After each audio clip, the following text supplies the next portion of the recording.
How do you go to market? How do you raise your funds?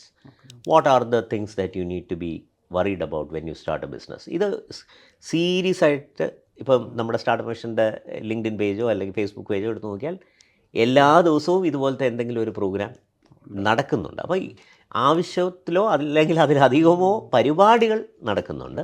ഇത് ഉപയോഗിക്കണമെന്നൊന്നുമില്ല. നമ്മൾ ഒരു company തുടങ്ങാൻ തീരുമാനിക്കും, ഇതൊന്നുമല്ല നമ്മുടെ പ്രശ്നം. നമുക്കൊരു ഐഡിയ വന്നു, ഉടൻ തന്നെ അത് ഇംപ്ലിമെൻ്റ് ചെയ്ത് ലോകത്തിന് കാണിച്ചു കൊടുത്തേ അടങ്ങും. എന്നാൽ ആ കൂട്ടത്തിൽ പഠിക്കേണ്ട കാര്യങ്ങളുണ്ടെന്നുള്ളത് നമ്മൾ ശ്രദ്ധിക്കാറ് പോലും ഇല്ല എന്നുള്ളതാണ് വാസ്തവം. നിങ്ങളുടെ അടുത്ത് വരുമ്പോൾ ആൾക്കാരോട് ഇത് പറയാറുണ്ടോ? ഞാൻ പറയാറുണ്ട്. അതായത് ഇതൊരു കച്ചവടമാണ്. കാരണം എനിക്ക് അതിൻ്റെ അപ്സ് ആൻഡ് ഡൗൺസിൽ കൂടെ ഞാൻ കടന്നു പോയിട്ടുണ്ട്.